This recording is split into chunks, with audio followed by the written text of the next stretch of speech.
ಎಲ್ಲರಿಗೂ ನಮಸ್ಕಾರ.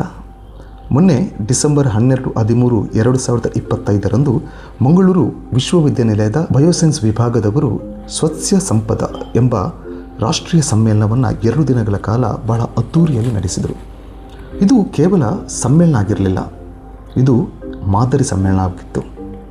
ಯಾಕೆ ಗೊತ್ತಾ? ಈ ಸಮ್ಮೇಳನಕ್ಕೆ ದೇಶದ ವಿವಿಧ ಭಾಗಗಳಿಂದ ಸುಮಾರು 400 ವಿದ್ಯಾರ್ಥಿಗಳು ಭಾಗವಹಿಸಿದ್ದರು. ಹಲವಾರು ಸಂಪನ್ಮೂಲ ವ್ಯಕ್ತಿಗಳು ಭಾಗವಹಿಸಿದ್ದರು. ಒಂದಷ್ಟು ಕಲಿಕೆಯನ್ನು ಕಲಿತರು. ಆದರೆ ಇಲ್ಲಿ ವಿಶೇಷವಾಗಿದ್ದು ಆಹಾರದ ವ್ಯವಸ್ಥೆ. ಒಮ್ಮೆ ಯೋಚನೆ ಮಾಡಿ ನೋಡಿ, ಸಾಮಾನ್ಯವಾಗಿ 400 ಜನರ ಒಂದು ಹೊತ್ತಿನ ಉಪಹಾರ ಪ್ಲೇಟು, ಚಮಚ, ಚಾ ಲೋಟ, ನೀರಿನ ಲೋಟ ಅಂತ ಸುಮಾರು 1600 ಏಕ ಬಳಕೆ ಪ್ಲಾಸ್ಟಿಕ್ಕನ್ನು ಬರೀ ಒಂದು ಹೊತ್ತಿನ ಉಪಹಾರಕ್ಕೆ ನಾವು ಬಳಸ್ತೇವೆ. 4 ಹೊತ್ತು ಚಾ ತಿಂಡಿ ಅಂದರೆ ಸುಮಾರು 6400 ಪ್ಲಾಸ್ಟಿಕ್. ಒಂದು ಹೊತ್ತಿನ ಊಟಕ್ಕೆ ಪ್ಲೇಟು, ಚಮಚ, ಮಜ್ಜಿಗೆ ಲೋಟ, ಪಾಯಸ ಲೋಟ, ನೀರಿನ ಲೋಟ ಅಂತ ಸುಮಾರು 2000 ಪ್ಲಾಸ್ಟಿಕ್ಗಳನ್ನು ಬಳಸ್ತೇವೆ. 3 ಬಾರಿ ಊಟವನ್ನು ಮಾಡಿದರೆ 6000 ಏಕ ಬಳಕೆ ಪ್ಲಾಸ್ಟಿಕ್ಗಳ ಉತ್ಪಾದನೆ ಆಗುತ್ತೆ.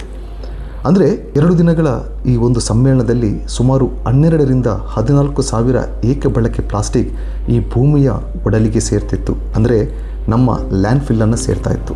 ಆದರೆ ಈ ಸಮ್ಮೇಳನದಲ್ಲಿ ಅದು ನಡೆಯಲಿಲ್ಲ. ಹಸಿರು ದಳ ಮಂಗಳೂರು ಇವರ ಸಹಕಾರದಲ್ಲಿ ಈ ಸಮ್ಮೇಳನವನ್ನು ಸಂಪೂರ್ಣವಾಗಿ ಝೀರೋ ವೇಸ್ಟ್ ಆಗಿ ನಡೆಸಲಾಯಿತು. ಇಲ್ಲಿ ಸ್ಟೀಲ್ ಲೋಟ, ಸ್ಟೀಲ್ ಚಮಚ ಮತ್ತು ಮರುಬಳಕೆಯ ಪ್ಲೇಟ್ಗಳನ್ನು ಬಳಸಲಾಯಿತು. ಪ್ಲಾಸ್ಟಿಕ್ ಬಳಕೆ ಸಂಪೂರ್ಣವಾಗಿ ನಿಲ್ಲಿಸಲಾಯಿತು. ಇದರ ಫಲವೇನು ಗೊತ್ತಾ? ಮಿಶ್ರ ಕಸವಿಲ್ಲ, ಶುದ್ಧ ಹಸಿ ಕಸ, ಸ್ವಚ್ಛ ಪರಿಸರ. ಹೌದು, ಇಡೀ ಸಮ್ಮೇಳನ ಸ್ವಚ್ಛ ಪರಿಸರದಲ್ಲಿ ನಡೆಯುತ್ತಿತ್ತು. ಇನ್ನೊಂದು ವಿಶೇಷ ಏನು ಗೊತ್ತಾ? ಇಡೀ ಸಮ್ಮೇಳನದಲ್ಲಿ ಗಣ್ಯರು ಭಾಗವಹಿಸಿದ್ರು ಕೂಡ ಒಂದೇ ಒಂದು ಟಿಶ್ಯೂ ಕೂಡ ಬಳಸಲಿಲ್ಲ. ಅಂದರೆ ಒಂದು ಮರವನ್ನು ಕಡಿಯುವುದನ್ನು ನಿಲ್ಲಿಸಿದಂತಾಯಿತು. ಈ ಒಂದು ಸಮ್ಮೇಳನ ನಮಗೆ ಒಂದು ಪಾಠವನ್ನು ಹೇಳಿತು. ನಾವು ಪರಿಸರದ ಬಗ್ಗೆ ತಿಳ್ಕೊಂಡ್ರೆ ಮಾತ್ರ ಸಾಕಾಗೋದಿಲ್ಲ. ಮಾತನಾಡುವುದರಿಂದ ಬದಲಾವಣೆ ಆಗೋದಿಲ್ಲ. ಭಾಷಣ ಕೊಟ್ಟರೆ ಸಾಕಾಗಲ್ಲ. ಅದನ್ನು ಅನುಸರಿಸಿದಾಗ, ಪಾಲಿಸಿದಾಗ, ನಮ್ಮ ಜೀವನದಲ್ಲಿ ಅಳವಡಿಸಿದಾಗ ಮಾತ್ರ ನಿಜವಾದ ಬದಲಾವಣೆ ಸಾಧ್ಯ. ಈ ಸ್ವಚ್ಛ ಸಂಪದ ರಾಷ್ಟ್ರೀಯ ಸಮ್ಮೇಳನ ಇದಕ್ಕೊಂದು ಜೀವಂತ ಉದಾಹರಣೆ ಅಂತ ಹೇಳಿದರೆ ತಪ್ಪಾಗಲಾರದು. ಇಂತಹ ಆಲೋಚನೆ ಶಾಲೆಗಳಲ್ಲಿ, ಕಾಲೇಜುಗಳಲ್ಲಿ, ಸರ್ಕಾರಿ ಕಾರ್ಯಕ್ರಮಗಳಲ್ಲಿ, ಅದರಲ್ಲೂ ಮುಖ್ಯವಾಗಿ ನಮ್ಮ ಮನೆಯಲ್ಲಿ ಚಿಕ್ಕ ಚಿಕ್ಕ ಕಾರ್ಯಕ್ರಮಗಳಲ್ಲೂ ಕೂಡ ಇಂತಹ ಝೀರೋ ವೇಸ್ಟ್ ಕಾರ್ಯಕ್ರಮಗಳನ್ನು ಮಾಡುವುದು ಅತ್ಯಗತ್ಯ. ಝೀರೋ ವೇಸ್ಟ್ ಇದು ಕೇವಲ ಪರಿಕಲ್ಪನೆ ಅಲ್ಲ, ಇದು ನಮ್ಮ ಹೊಣೆಗಾರಿಕೆ. ಹೌದು, ಬದಲಾವಣೆಗೆ ಸಾಧ್ಯ, ಖಂಡಿತ ಬದಲಾವಣೆ ಸಾಧ್ಯ. ಆದರೆ ಮೊದಲು ನಾವು ಬದಲಾಗಬೇಕು, ನಾನು ಬದಲಾಗಬೇಕು ಮತ್ತು ಎಲ್ಲರೂ ಕೂಡ ಬದಲಾಗಬೇಕಾಗಿದೆ.